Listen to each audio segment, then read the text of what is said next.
Bonjour Monsieur Mbeek. Nous rencontrons beaucoup d'écoles pour l'instant qui se posent toutes la même question. Elles sont confrontées au problème du cyberharcèlement. Nous aimerions un petit peu que vous nous expliquiez ce que c'est.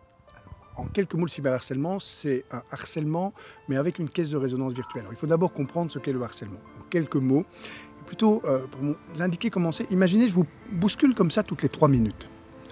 Je viens et puis je vous bouscule. Est-ce que selon vous, je suis un harceleur ? Vous allez me dire sans doute oui. Et en réalité, pas. Je suis là uniquement ce qu'on appelle un emmerdeur. D'ailleurs, vous n'allez pas vous priver de me le dire parce que vous allez dire au bout d'un moment, arrêtez, ça suffit.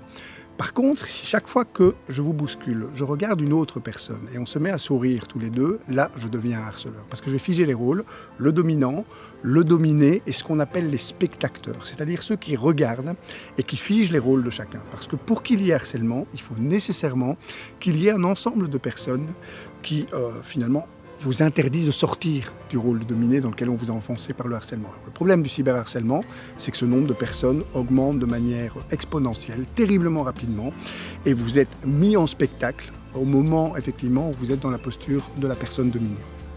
Donc à partir de quand est-ce qu'on peut parler vraiment de harcèlement ? Une fois, 2 fois, 3 fois ? Est-ce que c'est chiffré ? Est-ce que on en parle au moment où chez la victime il y a un changement de comportement ? Est-ce que vous pouvez nous en dire plus ? On peut parler de harcèlement dès qu'il y a une souffrance qui produit une forme de désespoir. Ce n'est pas une question de quantité. Vous avez par exemple notamment dans le cyberharcèlement, un harcèlement qui peut être unique, un seul événement, mais qui est ce qu'on appelle un flaming. Vous êtes enflammé sur la toile par exemple. Ce n'est pas une répétition comme dans le harcèlement on peut le concevoir. C'est simplement un comportement massif, important, dans lequel vous êtes complètement détruit aux yeux de tous les autres. Ça peut aussi être des petits messages répétitifs qui vous détruisent à feu doux. Donc la répétition peut également être un argument de harcèlement. Ce qui va créer le harcèlement, c'est le sentiment qu'on vit une situation désespérée, désespérante, c'est-à-dire que même si vous en parlez à des adultes, ils ne savent pas très bien quoi faire, et que vous êtes écrasé par la souffrance dans laquelle on vous met, simplement par des conduites de dominants qui vous imposent une posture de dominé. D'accord. Et donc entre cyberharcèlement et harcèlement classique... En fait, la différence entre le harcèlement et le cyberharcèlement est liée aux médias qui rend la puissance du harcèlement virtuellement plus forte. Et le mot virtuel est important. Ce n'est pas une souffrance irréelle.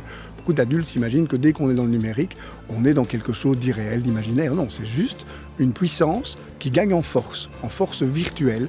Donc le harcèlement, finalement, qui est le phénomène, l'élément réel, est mis dans une forme de caisse de résonance. C'est pour ça que c'est beaucoup plus dangereux et que ça produit des dégâts parfois et souvent beaucoup plus considérables et plus rapides parce que vous avez une caisse de résonance qui échappe parfois même au harceleur, qui ne se rend pas compte de l'effet qu'il produit et qui écrase très très vite le harcelé.